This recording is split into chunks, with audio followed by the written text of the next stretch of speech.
புதிய பூமி நண்பர்கள் அனைவர் வணக்கம். நான் ராஜ்பாபு.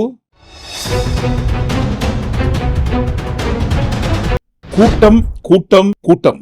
இதற்கு முன்பாக கூட்டம் கூட்டம் கூட்டம் கூட்டம் எப்ப பார்த்தாலும் கூட்டத்தை குறித்து கதறிய அந்த கூட்டத்தை குறித்து ஏற்கனவே ஒரு எபிசோட்ல பார்த்திருந்தோம். ஏன்னா நம்மளுடைய இந்த கூட்டம் கூட்டம் கூட்டம் அந்த கூட்டத்தை தொடர்ந்து இப்ப நம்ம பார்க்க போறதும் அதே கூட்டம் சம்பந்தப்பட்டதுதான். இந்த காணொளி ரொம்ப முக்கியமான காணொளி. நண்பர்கள் பொறுமையாக முழுமையாக பார்க்க வேண்டும் என்று அன்புடன் கேட்டுக்கொண்டும், நண்பர்கள் இதற்கு முன்பாக யார் யார் சப்ஸ்கிரைப் பண்ணாமல் இருக்கீங்களோ சப்ஸ்கிரைப் செய்து புதிய பூமிக்கு ஆதரவு தருமாறு கேட்டுக்கொண்டும் இந்த காணொலிக்குள்ள போயிட்டோம். திரை நட்சத்திரங்கள், திரை பிரபலங்கள், சினிமா நடிகர்கள் எல்லாருமே ஒண்ணுதான். இவர்கள் நடித்த திரைப்படத்துக்கு கூடுகின்ற கூட்டத்தின் அளவை பார்த்துவிட்டு, அடடே நமக்கு இவ்வளவு மாசு இருக்குது, இந்த மாச எப்படி கட்டமைக்கலாம், ஓகே அரசியலுக்குள்ள போகலாம்னு சொல்லி அரசியலுக்குள்ள என்ட்ரி ஆவாங்க. சினிமா துறையிலிருந்து அரசியல் கட்சி தொடங்கி ஜெயித்தவர்கள் எவ்வளவு பேரு, காணாமல் போனவங்க எவ்வளவு பேரு அப்படின்றதான் பாருங்க இப்ப பார்க்க போறோம். ஆனால் அடுத்து பார்க்க போறோம். அதற்கு முன்பாக ஜனநாயகன் திரைப்படம் எல்லாரும் நினைக்கிற மாதிரி மத்திய அரசோ அல்லது பிஸ்கேஜேபி கட்சியோ சென்சார் ரூபத்துல இந்த படத்துக்கு சதி பண்ணி நிறுத்திட்டாங்க அப்படின்னு யாரும் நினைக்காதீங்க. அப்படிலாம் கிடையவே கிடையாது. அவங்களாம் ரொம்ப நல்லவர்கள் அப்படின்ற ஒரு சர்டிபிகேட் கொடுத்தாரு. ஏதோ அழுத்தம் இருக்குமோன்னு நினைக்கிறீங்களோ? ஆனா அழுத்தம் இருக்குதான்னு கேட்டீங்கன்னா இருக்குது. அது நான் இல்லைன்னு சொல்ல வரல, நமக்கு இல்ல. எனக்கு யாரும் அழுத்தம்லாம் கொடுக்கலன்ட்டு கட்சி தலைவர்ல இருந்து அந்த கட்சிக்குள்ள இருக்கிறவங்க வரைக்கும் பாருங்க வாயை திறந்து பேச மாட்டாங்களே. யாருங்க படத்தை தடுத்து நிறுத்துறாங்க? யாரோ, யாருக்கு தெரியும்? அதை வெளியேறதுக்கு பயம். சோ இந்த இடத்துல இது வெளியிட்டு இந்த மைலேஜ் கிடைக்கும் நினைச்சாங்களா? அது எல்லாருக்குமே தெரியும் சார். அதான் யாருக்குலாம் எல்லாருக்கும் தெரியும். வடிவேல் படம்னா நான் வந்து யாருக்கு சொல்றேன்னா யார் நிப்பாட்டாங்களோ அவங்களுக்கு பயம் நான் சொல்றேன். அது யாருன்னு கடைசி வரைக்கும் விஜய்னு சொல்ல மாட்டேன்றார், தாவேக்காவும் சொல்றாங்க. மக்கள் மன்றத்துல விட்டு மக்கள் முடிவு பண்ணிக்குவாங்க. நேற்றைய தினம் ஜனநாயகன் திரைப்பட வழக்கு சம்பந்தப்பட்ட விவாதங்களில் கலந்து கொண்ட டிவிகே கட்சியை சேர்ந்தவங்க டங்கு ஸ்லிப்பாய் கூட, வார்த்தை தவறி கூட பிஸ்கேஜேபி கட்சின்ற பேரையோ மத்திய அரசுன்ற பேரையோ சொல்லுவோமா? சொல்ல மாட்டோமே. அடிச்சு கேட்டா கூட அந்த உண்மையை சொல்ல மாட்டோமே. ஏன் அப்படி? ஏன்னா எங்க தலைவரே சொல்ல மாட்டார்லங்க. அழுத்தம் எனக்கு இருக்குன்னா இருக்கு, இங்க ஒரு அழுத்தம் இருக்கு, ஆனா எனக்கு இல்லை, அது யாருக்கோ இருக்குது. இருக்கட்டும், தப்பு கிடையாது. ஜனநாயகன் திரைப்படம் சம்பந்தப்பட்ட வழக்கு நேற்றைய தினம் விசாரணைக்கு வந்து தீர்ப்பு சொல்லப்பட்டிருக்கு. என்ன தீர்ப்பு? படத்தை வெளியிட்டுக்கங்கன்னு தீர்ப்பு கொடுத்துட்டாங்களா? எங்கிருந்து இந்த வழக்கு வந்ததோ மீண்டும் அங்கேயே போங்கன்னு திருப்பி அனுப்பப்பட்டிருக்கு. ஜனநாயகன் திரைப்படம் பொங்கல் பண்டிகையை முன்னிட்டு ஜனவரி 9ஆம் தேதி என்று வெளியாகும்னு அறிவிச்சிருந்தாங்க. திடீர்னு பாருங்க சென்சார் பிரச்சனை. அந்த படத்துக்குள்ள ஏதோ இருக்குது, என்ன இருக்கு, ஏதோ இருக்குதுன்னு சொல்லி சென்சார் போர்டுக்குள்ள இருக்கிறவங்களே புகார் கொடுத்ததை அடுத்து அந்த படத்துக்கு சென்சார் கொடுக்காம நிறுத்தி வைக்கிறாங்க. ஜனநாயகன் திரைப்பட தயாரிப்பு நிறுவனம் சென்சார் போர்டை எதிர்த்து சென்னை உயர்நீதிமன்றத்தில் வழக்கு போடுறாங்க. இந்த படத்திற்கு சென்சார் கொடுக்கணும்னு உத்தரவு போடுங்கன்னு சொல்லி இந்த வழக்கை விசாரித்த தனி நீதிபதி ஆஷா அவர்கள் இந்த படத்திற்கு உடனடியாக யுஏ சான்றிதழ் வழங்க தீர்ப்பு கொடுக்குறாங்க. சென்சார் போர்டு உடனடியாக தனி நீதிபதி கொடுத்த இந்த உத்தரவை எதிர்த்து அப்பீல் பண்றாங்க. அப்பீல் வழக்கு சென்னை உயர்நீதிமன்ற தலைமை நீதிபதி அமர்வுக்கு வந்தது. தலைமை நீதிபதி அமர்வுக்கு வந்த இந்த வழக்கு இரு நீதிபதிகள் கொண்ட விசாரணையில் என்ன கேட்டாங்கன்னா, என்னப்பா இது, ஏன் காலில் வெந்நீர் இல்ல, கொதிக்கிற எண்ணெயை ஊத்திட்டு வந்து நிக்கிறீங்க, இந்த படத்தை ஒரு 10 தினங்கள் கழித்து ரிலீஸ் பண்ணா என்ன ஆயிட போகுது, உடனே தீர்ப்பு சொல்லுங்க, உடனே தீர்ப்பு சொல்லுங்கன்ட்டு. என்னப்பா, யார் கொடுத்தது இந்த தீர்ப்பு? தனி நீதிபதி கொடுத்த தீர்ப்பு. எப்படி ஒரே நாள்ல விசாரித்து உடனடியாக இந்த படத்துக்கு யுஏ சர்டிபிகேட் கொடுங்கன்னு தீர்ப்பு வந்திருக்குங்க? செல்லாது செல்லாது செல்லாது, இந்த தீர்ப்பெல்லாம் செல்லாது. இந்த வழக்கை ஜனவரி 20ஆம் தேதி என்று ஒத்தி வைக்கணும்னு சொல்லி ஒத்தி வச்சாங்க. மறுபடியும் பட தயாரிப்பு நிறுவனம் சுப்ரீம் கோர்ட்ல அப்பீல் பண்றாங்க. சுப்ரீம் கோர்ட்ல அப்பீல் செய்த இந்த வழக்கை விசாரித்த நீதி அரசர்கள் என்ன சொன்னாங்க? யார் படம்பா இது? தமிழ்நாட்டில் இருக்காரு கேரியர் உச்சத்துல. ஓ, அவர் படமா? ஐயோ, நாடே நடுங்குமே அவர் கேரியர் உச்சத்துல இருக்கிறத பார்த்துட்டு. என் கேரியரின் உச்சமான ஒரு இடத்தை கொடுத்திருக்காங்கல்ல, அதை இந்த நாடே பார்த்துக்கிட்டு இருக்குல்ல. நாடே பார்த்துட்டு இருக்கும்போது அப்ப நீதிபதிகள் பார்க்க மாட்டாங்களா? நீதி அரசர்கள் பார்க்க மாட்டாங்களா? நடுங்கி இருப்பாங்களா அந்த வழக்கு வந்த உடனே? அப்படிலாம் இல்லவே இல்லை. இந்த வழக்கை விசாரிக்கிறதுக்கு எங்களுக்கு விருப்பமே கிடையாதுப்பா. சுப்ரீம் கோர்ட்ல சொல்றாங்க, இந்த வழக்கை விசாரிப்பதற்கு எங்களுக்கு விருப்பமே கிடையாது. ஏற்கனவே நீங்க தனி நீதிபதி கொடுத்த உத்தரவை எதிர்த்து அப்பீல் பண்ண வழக்கு உயர்நீதிமன்ற தலைமை நீதிபதி அமர்வுல இருக்கு இல்லைங்களா? அப்புறம் ஏன்பா அவசரப்பட்டு மறுபடியும் இங்க வரீங்க? இந்த வழக்கை விசாரிப்பதற்கு எங்களுக்கு துளியும் விருப்பம் கிடையாது. இந்த வழக்கு தள்ளுபடி செய்யப்படுகிறது. நீங்க எது சொல்றதா இருந்தாலும் உயர் நீதிமன்றத்துல போய் சொல்லுங்க. என்னப்பா, நாடே பார்த்துனுங்கிற கேரியர் உச்சத்துல இருக்கிற நடிகர் திரைப்படத்துக்கு வந்த சோதனை. சரி, 20ஆம் தேதி இந்த வழக்கை ஒத்தி வச்சாங்க இல்லைங்களா உயர் நீதிமன்றத்துல. அங்க போயிட்டு நம்ம பேசி அப்படியா சென்சார் வாங்கிடலான்னு சொல்லி போறாங்க, விசாரிக்கிறாங்க. அந்த வழக்கு பாருங்க விசாரித்து இழுக்கப்பட்டு நேற்று தினம் தீர்ப்பு வந்திருக்கு. சென்சார் கொடுத்துலான்ட்டா இந்த வழக்கு மீண்டும் தனி நீதிபதி அமர்வுக்கு மாற்றப்படுகிறது. என்னையா பந்தாடுறீங்க? பந்து தான் ஆடுவாங்க. வேற சும்மா 4 செவத்துக்குள்ள சென்சார் போர்டு கிட்ட பேசி தீக்கிறத விட்டுட்டு நீங்க உங்க பங்குக்கு ஈகோவை காட்டினீங்கன்னா அவங்க பங்கு ஈகோவை காட்டதான் செய்வாங்க. மீண்டும் பாருங்க இந்த வழக்கு விசாரணை தனி நீதிபதி அமர்வுக்கு மாற்றப்படுகிறதுன்னு சொல்லி உத்தரவு போடுறாங்க. மறுபடியும் முதல்ல இருந்தா, ஆமா மறுபடியும் முதல்ல இருந்து தான். கோட்டெல்லாம் அழிங்க, ஃப்ரெஷ்ஷா கோடு போடுங்க, முதல்ல இருந்து பரோட்டா சாப்பிட்றேன்னு சொல்ற மாதிரி தான் பாருங்க. மறுபடியும் முதல்ல இருந்து எங்கிருந்து வந்ததோ அங்கே போயிருக்கு. சரி, இந்த படத்துக்கு என்னதான் தீர்வு? இந்த படம் எப்பதான் வெளிவரும்? நம்மளை கேட்டா கேரியரின் உச்சத்துல இருக்கிறான்னு சொல்ற அந்த நடிகருக்கே எனக்கு எந்த ஒரு அழுத்தம் இல்லைன்னு ஒப்புதல் வாக்குமூலம் கொடுத்துட்டாரு. அப்படி இருக்கும்போது இந்த படம் வெளிவந்தா என்ன, வெளிவரலனா என்ன? இந்த வழக்கு சம்பந்தமான பிரச்சனைய மக்கள் மன்றத்தின் முன்னாடி எடுத்து போடுறோம். சோ இந்த வழக்கு மீண்டும் தனி நீதிபதி அமர்வுக்கு விசாரணைக்கு வந்து விசாரித்து இந்த வழக்கை முடித்து தீர்ப்பு எப்பதான் வருதுன்ட்டு பொறுத்து தான் பார்க்கணும். அது வரைக்கும் சுத்துற உலகம் நின்றுடாது, சுத்தினே தான் இருக்கும். அது ஒரு ஓரமா சுத்தட்டும், தப்பு கிடையாது. இப்போ கூட்டம் கூட்டம் கூட்டம் கூட்டம் கூட்டம் எங்க போனாலும் எனக்கு கூட்டம் வருதுன்ட்டு இவருக்கு மட்டும் கிடையாது. நடிகர்கள் வெளியே வந்த உடனே அவர்களுக்கு கூடுகின்ற கூட்டத்தோட அளவை பார்த்து இந்த கூட்டத்தை நம்ம அடுத்த கட்டமா அப்கிரேட் பண்ணி எங்க கொண்டு போகலாம், சட்டமன்றம், ஆட்சி, அதிகாரம், பவர் அப்படின்ற ஒரு எண்ணத்துல நிறைய நடிகர்கள் கட்சி தொடங்கினாங்க.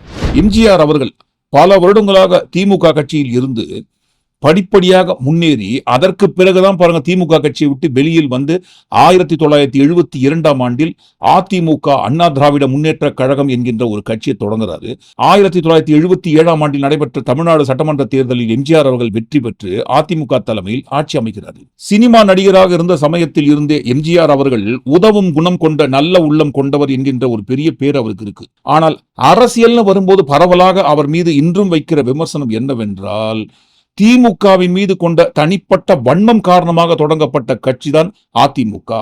அதிமுகவோட கட்சி அந்த சமயத்தில் கொள்கை என்பதே திமுக எதிர்ப்பு ஒன்றுதான். அன்றைக்கு தொடங்கிய அந்த கொள்கை இன்றைக்கும் திமுக எதிர்ப்பு என்கின்ற ஒரே ஒரு பிரதான கொள்கை தான் அதிமுகவுக்கு உள்ளது என்கின்ற இன்னைக்கும் பாருங்க அந்த பேர் தான் இருக்கு. அடுத்து சுமார் 20 ஆண்டுகளுக்கு மேலாக காங்கிரஸ் கட்சியில் இருந்த நடிகர் திலகம் செவாலி சிவாஜி கணேசன் அவர்கள் தமிழக முன்னேற்ற முன்னணி என்கின்ற ஒரு கட்சியை தொடங்குறாரு. நடிகர் திலகம் சிவாஜி கணேசன் அவர்கள் ஏற்று நடிக்காத கதாபாத்திரங்களே கிடையாது. திரையில் அவர் அழுதால் அதை பார்க்கின்ற லட்சோப லட்ச ரசிகர்கள் அழுவார்கள். அவர் சிரித்தால் லட்சக்கணக்கான ரசிகர்கள் சிரிப்பார்கள். அப்பேற்பட்ட நடிப்பு திலகம் என்று பெயர் பெற்ற நடிகர் திலகம் சிவாஜி கணேசன் அவர்கள் கட்சி தொடங்கிய உடனே அவர் ஜெயிச்சிட்டாரா? இல்லைங்களே, அவர் தேர்தலில் தோத்து போயிறாரு. பிறகு அவர் தொடங்கிய தமிழக முன்னேற்ற முன்னணி கட்சியை ஜனதா தளத்துடன் இணைத்து விடுகிறார். ஆனால் சிவாஜி கணேசன் அவர்கள் கட்சி தொடங்கும் போது கூடிய கூட்டத்தோட அளவு இன்றைக்கு விஜய் கூட்டம் கூட்டம் கூட்டம்னு கத்துறாரு இல்லைங்களா, அதை விட பல மடங்கு கூட்டம் கூடியது சிவாஜி கணேசன் அவர்களுக்கு. அடுத்து 1989ஆம் ஆண்டில் நடிகரும் இயக்குனருமான கே பாக்யராஜ் அவர்கள் எம்ஜிஆர் மக்கள் முன்னேற்ற கழகம் என்கின்ற கட்சியை தொடங்குறாரு. கே பாக்யராஜ் அவர்களை குறித்து நம்ம சொல்ல வேண்டிய அவசியமே கிடையாது, இந்தியாவுக்கே தெரியும். அவருடைய திரைக்கதை என்பது அவ்வளவு பவர்ஃபுல்லானது. அவர் இயக்கி நடிக்கின்ற ஒவ்வொரு திரைப்படத்தையும் குடும்பமாக கொண்டாடுவார்கள். இன்றைக்கு ஒரு பிரபலமான திரைப்படம் வெளியாச்சுன்னா எல்லாம் தியேட்டர் ரிலீஸ் பண்ணுவாங்க. திரும்பி பார்க்குற எல்லா தியேட்டர்லையும் ஓடிட்டு இருக்கோம். அப்போ அந்த ஃபெசிலிட்டிஸ் எல்லாம் கிடையாதுங்க. ரொம்ப தூரமாக இருக்கிற தியேட்டரில் கூட வெளியிடுவாங்க. எவ்வளவு தூரமாக இருந்தாலும் வண்டியெல்லாம் கட்டிட்டு போவாங்க குடும்பமாக பாக்யராஜ் அவர்கள் திரைப்படத்திற்கு. மேலும் எம்ஜிஆர் அவர்களின் விசுவாசியாக இருந்த கே பாக்யராஜ் அவர்கள் கட்சி ஆரம்பித்த உடனேயே அவர் தேர்தலில் ஜெயிச்சு ஆட்சியை பிடிச்சிட்டாரா? இல்லவே இல்லை. 2 வருஷத்துல அவர் ஆரம்பித்த எம்ஜிஆர் மக்கள் முன்னேற்ற கழகத்தை அதிமுக கட்சியோடு இணைத்து விடுகிறார். அடுத்து நடிகரும் இயக்குனருமான டி ராஜேந்தர் அவர்கள், இயக்குனர் பொறுப்பு மட்டும் கிடையாதுங்க, A to Z எல்லாம் ஒலிப்பதிவிலிருந்து இசை வரைக்கும் எல்லா பொறுப்புகளையும் ஏற்று கதாநாயகனாக நடிக்கும் டி ராஜேந்தர் அவர்கள் கட்சி தொடங்குறாரு. 1991ஆம் ஆண்டில் தாயக மறுமலர்ச்சி என்கின்ற ஒரு கட்சியை. இவர் தாயக மறுமலர்ச்சி கழகம் என்கின்ற கட்சியை தொடங்குவதற்கு முன்பாக திமுக கட்சி எம்எல்ஏவாக இருந்தார். இன்றைக்கு பிரம்மாண்ட இயக்குனர் என்றால் சங்கர் ராஜமௌலின்னு சொல்லுவாங்க இல்லைங்களா, ஆனால் அன்றைக்கே 1985-90 காலகட்டங்களில் பிரம்மாண்டமாக தயாரிக்கப்பட்ட திரைப்படங்கள் என்றால் அது டி ராஜேந்தர் தயாரிக்க திரைப்படமாக இருக்கும். ரஜினிகாந்த் அவர்களின் திரைப்படத்தை வெளியிடுவதற்கு கொடுக்கும் விலையை காட்டிலும் கூடுதல் விலை கொடுத்து டி ராஜேந்தர் படத்தை வெளியிடுவதற்கு தயாராக இருந்த காலம் அது. டி ராஜேந்தர் அவர்கள் திரைப்படம், ஒவ்வொரு திரைப்படத்தின் மீதும் எங்களுக்கு கடுமையான விமர்சனம் இருக்கிறது அப்படின்ற ஒரு உண்மை ஒரு ஓரமாகட்டும். அந்த விமர்சனத்தை இதுக்குள்ள கொண்டு வந்து குழப்ப விரும்பலங்க. இருந்தாலும் பிரபலமான நடிகர் இயக்குனராக இருந்த சமயத்தில் 1991ஆம் ஆண்டில் கட்சி தொடங்கினாரு. கட்சி தொடங்கி ஆட்சி பிடிச்சாரா? இல்லவே இல்லை. அவர் ஆரம்பித்த கட்சியை 1996ஆம் ஆண்டில் திமுக கட்சியோடு இணைக்கிறார். சரி, அந்த கட்சி போனான்னா இன்னொரு கட்சியை ஸ்டார்ட் பண்ணலாம்னு சொல்லிட்டு 2004ஆம் ஆண்டில் லட்சிய திமுக என்கின்ற ஒரு கட்சியை தொடங்குறாரு. தொடங்கி இன்றைக்கும் நடத்தி கொண்டிருக்கிறார். இன்றைக்கும் அந்த கட்சி இருக்கு, ஆனால் கட்சி மட்டும்தான் இருக்கு. அடுத்து 2005ஆம் ஆண்டில் விஜயகாந்த் அவர்கள் தொடங்கிய கட்சி தேசிய முற்போக்கு திராவிட கழகம். தேமுதிக என்கின்ற கட்சியை தொடங்கி ஒரு மாநாடு ஒண்ணு நடத்துறாரு. இன்றைக்கு வாரிசு நடிகர் விஜய் கத்துறாரு இல்லைங்களா, கூட்டம் கூட்டம் கூட்டம் கூட்டம் கூட்டம் கூட்டம்னு சொல்லி. விஜய்க்கு கொடுக்கின்ற கூட்டத்தை காட்டிலும் பல மடங்கு கூட்டம் முதலாக விஜயகாந்த் அவர்கள் கட்சி தொடங்கி நடத்திய மாநாட்டில் கூடியது கூட்டம். விஜயகாந்த் அவர்கள் முதலாக கட்சி தொடங்கி நடத்திய முதல் மாநாட்டில் அவருக்கு கூடிய கூட்டத்தை பார்த்துவிட்டு தமிழ்நாடே கதி கலங்கியது. சும்மா சொல்லுங்க, உண்மையில் கதி கலங்கியது. இப்ப இருக்கிற அந்த ட்ரோன் ஃபெசிலிட்டிஸ், கேமராலாம் அன்றைக்கு இருந்திருந்தால் விஜயகாந்த் அவர்கள் நடத்திய முதல் மாநாட்டில் கூடிய கூட்டத்தை காட்டிக்கிட்டே இருக்க வேண்டியதான், போயிட்டே இருக்க வேண்டியதான். அந்த கேமராவே டயர்ட் ஆயிடும். அந்த அளவுக்கு கூட்டம் கூடியது. விஜயகாந்த் அவர்கள் நடத்திய மாநாட்டில் விஜயகாந்துக்காக கூடிய கூட்டத்தை பார்த்துவிட்டு அடுத்த முதல்வர் விஜயகாந்த் அவர்கள் தான். அடுத்து ஆட்சியை தமிழ்நாட்டில் பிடிக்க இருப்பது டிஎம்டிகே தான் சொன்னாங்க.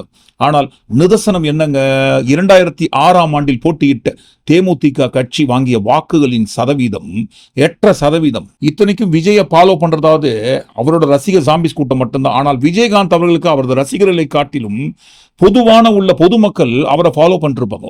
ஏனென்றால் எம்ஜிஆர் அவர்களுக்கு பிறகு பிறருக்கு உதவுகின்ற நல்குணம் கொண்டவர் விஜயகாந்த் என்கின்ற ஒரு பெரிய பேர் அவருக்கு இருக்கு. ஆனால் அப்படி இருந்தும் நடிகராக வெற்றி பெற்ற விஜயகாந்த் அவர்கள் கட்சி தொடங்கி ஒரு கட்டத்துக்கு மேல போக முடியாம இந்த அளவுதான் ஓட்டு சதவீதம் வாங்க முடியும் அப்படின்ற ஒரு அளவுல நிக்கிறாரு.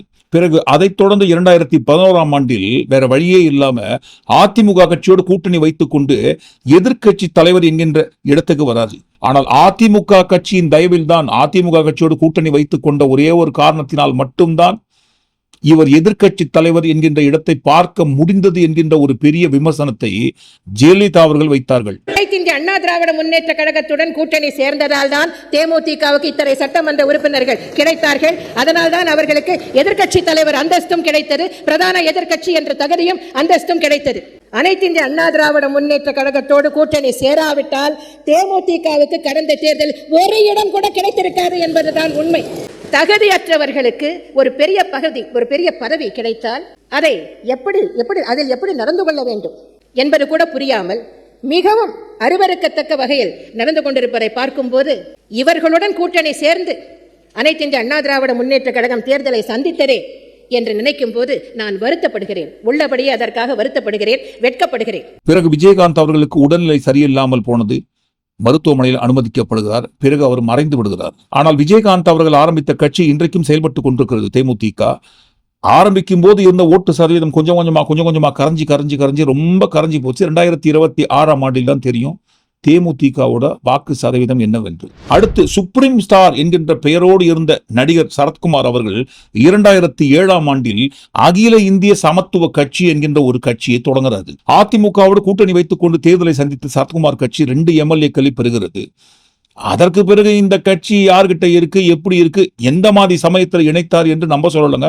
அவரே சொன்னார், ராவோட ராவா கொண்டு போய் இணைச்சோன்ட்டு. மக்களுக்காக சேவை செய்ய வேண்டும் என்று எடுத்துக்கொண்ட அந்த கொள்கை அடிபட்டு விடுகிறது. நாமும் அந்த வழியில் தான் செல்ல வேண்டுமா? ஒவ்வொரு முறை தேர்தல் வரும்போதும் எத்தனை சீட்டு, எந்த இடம், என்ன கோரிக்கை என்றே சென்று கொண்டிருக்கிறது. நம் வலிமையெல்லாம் ஏன் ஒரு வலிமையான மோடிஜி அவர்களுக்கு நாம் அர்ப்பணித்து அவருடன் சேர்ந்து செயல்பட்டால் என்ன என்று என் மனதில் தோன்றியது. அந்த நேரத்தில் என் மனைவியை எழுப்பி என்னங்க ஆச்சுன்னாங்க. இல்லை, இந்த மாதிரி ஒரு எண்ணம் வந்து கொண்டிருக்கிறது என்று சொன்னார்கள். அவங்க சொன்னாங்க, எந்த ஒரு முடிவெடுத்தாலும் நான் உங்களோட உறுதுணையாக இருப்பேன். சுப்ரீம் ஸ்டார் என்கின்ற பெயரோடு விளங்கி வந்த சரத்குமார் அவர்கள் கட்சி தொடங்கி அவருக்கு கூடிய கூட்டத்தை பார்த்து விட்டு அடடே அடுத்த ஆட்சியை அவர் புடிச்சிடார் போல்துக அப்படின்னு பாருங்க, அவருக்கு வந்த கூட்டத்தை பார்த்து சொல்லியிருந்தாங்க. அடுத்து நவரச நாயகன் கார்த்திக் அவர்கள் எல்லாருக்குமே தெரியும். இன்றைக்கு இருக்கிற தலைமுறைக்கு பெரிய அளவில் தெரியுமா தெரியாதான்னு தெரியாது. ஆனால் ஒரு காலத்தில் நவரச நாயகன் கார்த்திக் நடித்த திரைப்படங்களுக்கு எவ்வளவு மதிப்பும் மரியாதையும் இருந்தது, எவ்வளவு கூட்டம் வரும்ட்டு. அவர் அகில இந்திய ஃபார்வர்ட் பிளாக் என்கின்ற கட்சியில் இருந்து வெளியில் வந்து ஒரு கட்சி தொடங்குறாரு. நாடாளும் மக்கள் கட்சின்னு ஒன்றை தொடங்குகிறார். பிறகு அவரே அதை கலைச்சிடுறாரு. அதற்கு பிறகு ஒரு கட்சி தொடங்கி இன்றைக்கும் அந்த கட்சி இருக்குன்னு சொல்லினுங்கிறாங்க, மனித உரிமை காக்கும் கட்சின்ற ஒரு பெயரோடு. அடுத்து அண்ணன் சீமான் அவர்கள் 2010ஆம் ஆண்டில் NTK நாம் தமிழர் என்கின்ற ஒரு கட்சியை தொடங்குகிறாரு. அவரு தொடங்கிதான் பாருங்க, ஒவ்வொரு தேர்தலும் யார் கூட போட்டி போட மாட்டேன், நான் தனியா தான் நிற்பேன், தனியாவே நின்று இன்றைக்கும் பாருங்க தனியா தான் நின்று கொண்டிருக்கிறார். 2026ஆம் ஆண்டில் தான் தெரியும் அவருடைய வாக்கு சதவீதம் இதற்கு முந்தைய தேர்தலில் வாங்கியது இப்ப எந்த அளவுக்கு கிடைக்குதுன்ட்டு. ஏன்னா இப்பதான் பாருங்க அந்த கட்சிக்குள்ள இருந்து நிறைய பேர் விஜய் ரசிகர்கள் பிரிஞ்சு போய் டிவிகே கட்சிக்குள்ள சேர்ந்திருக்காங்க இல்லைங்களா. நீயா நானான்ட்டு என்டிகேவும் டிவிகேவும் மாறி மாறி சட்டையை பிடிச்சி அச்சியாத குறைதான் அந்த அளவுக்கு கடுமையாக ஒருவரை மாற்றி ஒருவர் விமர்சனம் செய்து கொண்டிருக்கிறார்கள். விஜய் நியாயமா பார்க்க போனா 2026 ஒன்னு டிவிகே இன்னொன்னு டிஎம்கே என்று சொல்வதற்கு பதிலாக 2 பேருக்கு தான் போட்டி. ஒன்னு என்டிகே இன்னொன்னு டிவிகேன்னு சொல்லுவாங்க. இனிமேதான் 2026 தேர்தலோட முடிவுல யார் போட்டி போட்டாங்கன்ட்டு இனிமேதான் தெரியும். அடுத்து உலகநாயகன் கமலஹாசன் அவர்கள் மக்கள் நீதி மையம் என்கின்ற ஒரு கட்சியை ஸ்டார்ட் பண்ணாரு. கமலஹாசன் அவர்கள் நடிக்கின்ற ஒவ்வொரு திரைப்படமும் தமிழ்நாட்டை கடந்து நாட்டை கடந்து உலகம் முழுவதும் மிகப்பெரிய அளவுக்கு உண்டான பேசுபொருளாக மாறும் ஒவ்வொரு திரைப்படம். அப்பேற்பட்ட நடிகர் கட்சி தொடங்குகிறார் என்று சொன்ன உடனே ஐயோ என்னப்பா இது, அவர் ஓட்டு கேட்க வேண்டிய அவசியமே இல்லையே. விஸ்வரூபம் திரைப்படத்தை ஸ்டே பண்ணும்போது அவர் ஆபீஸ் வாசல்ல எவ்வளவு கூட்டம் கூடினாங்க பார்த்திருப்பீங்களே. இந்த கூட்டம் போதாதா ஆட்சியை பிடிப்பதற்கு? தாராளமா போதுமே, இந்த கூட்டம் போதாதா? போதும்னு சொல்லி மக்கள் நீதி மையம் ஒரு கட்சியை ஆரம்பிச்சாரு. 2019 ஆண்டில் நடைபெற்ற நாடாளுமன்ற தேர்தலில் போட்டியிட்ட மக்கள் நீதி மையம் கட்சிக்கு வந்த வாக்கு சதவீதம் என்பது 4%. கழுத தேஞ்சி கட்டரும்பா மாறுதுன்னு சொல்லுவாங்க இல்லைங்களா. 2019 4% இருந்த வாக்கு சதவீதம் அளவு பாருங்க 2021 கொஞ்சம் கொஞ்சமா கரைஞ்சி 2.5% மாறுது. கமலஹாசன் உட்பட ஒருவரும் மக்கள் நீதி மையத்தில் பாருங்க ஒரு எம்எல்ஏ சீட் கூட ஜெயிக்கல. இப்போதைக்கு திமுக கட்சியோட கூட்டணி வைத்துக் கொண்டு ராஜ்யசபா எம்பி பெற்று நடிகராக நடித்துக் கொண்டிருக்கிறார். நாங்க சினிமா நடிகர் நடிப்ப சொல்றோங்க. கட்சி தொடங்கி நான் தமிழ்நாட்டையே புரட்ட போறேன்னு சொன்ன கமலஹாசன் அவர்கள் இன்றைக்கு மீண்டும் சினிமாவுக்கு வந்து சினிமாவில் நடித்துக் கொண்டிருக்கிறார். அதை அடுத்து இப்பதான் பாருங்க கூட்டத்துக்கு சொந்தக்காரர் மாசு ஹீரோ கேரியர் உச்சத்தில் இருக்கிற விஜய் களமிறங்குகிறார். டிவிகே என்கின்ற கட்சி தொடங்குறாரு. தொடங்கிய கையோடு சிஎம் நான் தான் 2026 அட்வான்ஸ் புக்கிங்ல என் பேர் எழுதி வச்சுட்டாங்க. ஸ்டாலின் அவர்கள் எஞ்சி போறது மட்டும் தான் பாக்கி. எஞ்சி போயிட்டாரு நான் உட்காந்து போறேன். ஏன் அவ்வளவு கன்ஃபார்ம்? கூட்டம் சாதாரண கூட்டமா? எங்க போனாலும் கூட்டம் கூடுது. எந்த நடிகருக்கும் கூடாத கூட்டம் எங்க நாட்டுல கிடையாதுங்க. உலகத்திலேயே எந்த நடிகருக்கும் கூடாத கூட்டம் எனக்கு கூடி நிக்குது. அது நாடே பார்த்து நிக்குது. அப்படி நாடே வாய்படந்து ஆச்சரியப்பட்டு பார்த்து கொண்டிருக்கும். அப்பேற்பட்ட கூட்டத்துக்கு சொந்தமான நான் அந்த கூட்டத்தை வச்சு சிஎம் ஆக முடியாதா? ஆவேன்ற நான் கண்டிப்பா ஆவார் சிஎம் ஆக்கிடுவீங்கல்ல? கண்டிப்பா ஆக்கிடுவோம். எனக்கு நம்பிக்கை இல்லை. எதுக்கும் இந்த செயல் வீரர்கள் கூட்டம் நேற்றைக்கு முன்தினம் நடந்தது இல்லைங்களா. அங்க உட்கார்ந்தவங்க எல்லாரையும் கொஞ்சம் எந்திரிங்க, ஒரு நிமிஷம் சத்தியம் பண்ணுங்க பார்க்கலாம், என்ன சிஎம் ஆக்கியே தீர்வேன், கடுமையாக எனக்காக உழைப்பீங்கன்ட்டு சத்தியம் பண்ணுங்கன்னு சொன்னாரு. எல்லாரும் ஒரு நிமிஷம் எனக்காக எந்திரிச்சு நில்லுங்களேன் ப்ளீஸ். நான் சொல்றதை கொஞ்சம் ரிப்பீட் பண்ணுங்க. இந்த 2026 சட்டமன்ற தேர்தல்ல நாம எல்லாரும் உண்மையாக உழைப்போம், சத்தியமாக உழைப்போம், உறுதியாக உழைப்போம், ஒற்றுமையாக உழைப்போம். ஏன் இப்படி கட்சி ஆரம்பிச்ச நாள்ல இருந்து நான் தான் சிஎம்னு கன்ஃபார்மா சொல்லி இந்த ஒரு தேர்தல் நெருங்க ஒரு பய பீதி வந்து எல்லாரும் எந்திரிச்சு எனக்காக சத்தியம் பண்ணுங்கப்பான்னு கற்பூரத்தை மட்டும்தான் ஏத்தல. கற்பூரத்தை அடிச்சு மட்டும்தான் சத்தியம் வாங்கல, பாக்கி எல்லாத்தையும் வாங்கிட்டாரு. சத்தியம் பண்ணுங்கப்பா எனக்காக உழைப்பீங்களான்ட்டு பயம் வரும் இல்லைங்களா. எம்ஜிஆர் அவர்களில் தொடங்கி கமலஹாசன் வரைக்கும் நடுவில் பாருங்க மன்சூர் அலிகான் அப்புறம் அந்த கருணாஸ் அவங்க நிறைய பேர் கட்சி ஆரம்பிச்சிருக்காங்க. அது பக்கம் ஒரு ஓரமா வந்துட்டு போட்டோம், தப்பு கிடையாது.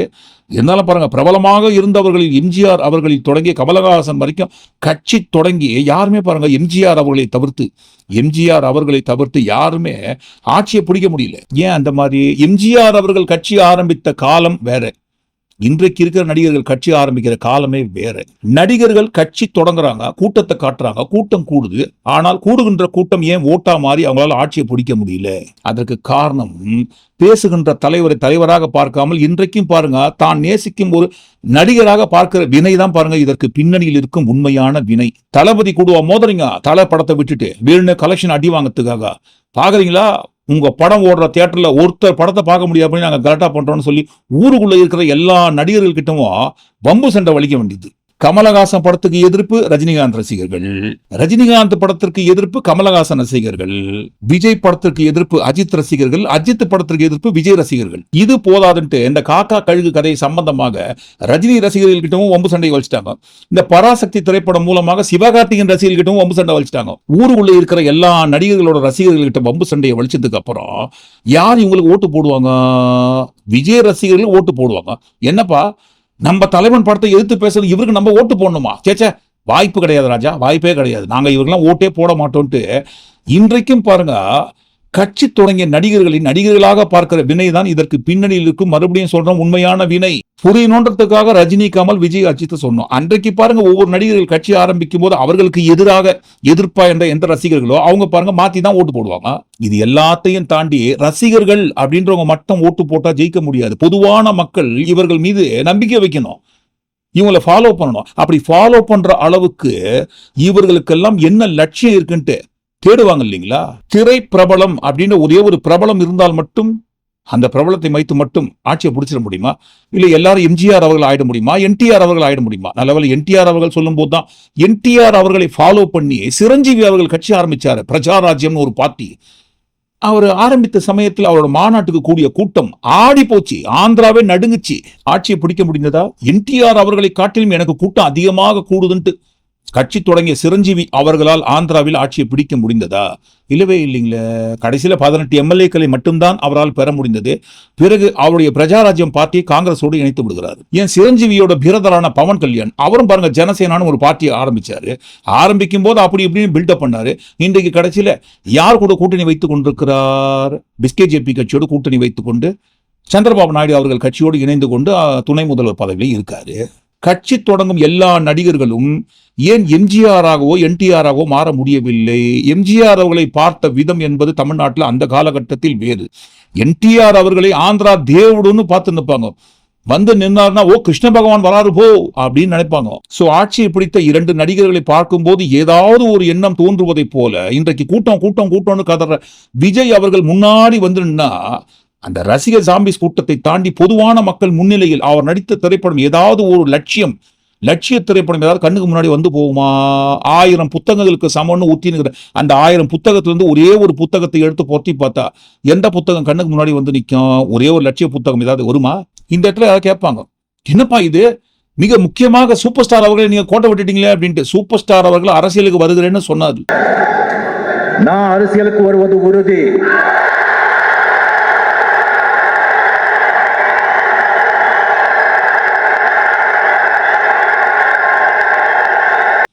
அப்ப மட்டுமா சொன்னாரு? பல ஆண்டுகளாக சொல்லிதான் இருந்தாரு. ஆனா கட்சி தொடங்கவே இல்லை. கட்சி தொடங்குவதற்கு முன்பாகவே அவர் அரசியலில் இருந்து விலகிவிட்டார். ஏன் விலகினாரு தெரியும் இல்லைங்களா? நமக்கு இருக்கிற ரசிகர்களின் ஆழம் என்னவென்று அவருக்கு தெரியும். அதனால பாருங்க அவர் விலகிட்டாரு. ஆனா விஜய் அவர்கள் சத்தியம் வாங்கியிருக்காரு இப்பதான். அதற்கு பிறகு இவருக்கு கூடுகின்ற அந்த கூட்டத்தோட ஆழம் எவ்வளவுன்ட்டு 2026ஆம் ஆண்டு தேர்தல்ல சுத்தமா தெரிஞ்சிடும். அதுவும் எப்படிங்க? 2026ஆம் ஆண்டு தேர்தலுக்கு பிறகு விஜய் நடிக்கும் அடுத்த படத்தை இயக்குவது யார்? அந்த அளவுக்கு சுத்தமா தெரிஞ்சிடும். நீங்க என்ன நினைக்கிறீங்க? ஒட்டுமொத்தமா எல்லாத்தையும் கூட்டி கழிச்சு இந்த காணொலிக்குள்ள வந்த எல்லாம் கூட்டம் சம்பந்தமாக கூட்டம்னு சொல்லி இந்த கூட்டம் சம்பந்தமாக நடிகருக்கு கூடுகின்ற கூட்டத்தை வைத்து கட்சி தொடங்கி எல்லாரும் பின்னாடி போன கட்சிகளை குறித்து நீங்க என்ன நினைக்கிறீங்கன்னு கண்டிப்பா உங்க கருத்துக்களை பதிவு பண்ணுங்க. மீண்டும் இன்னொரு காணொலியில் சந்திப்போம். நன்றி, வணக்கம்.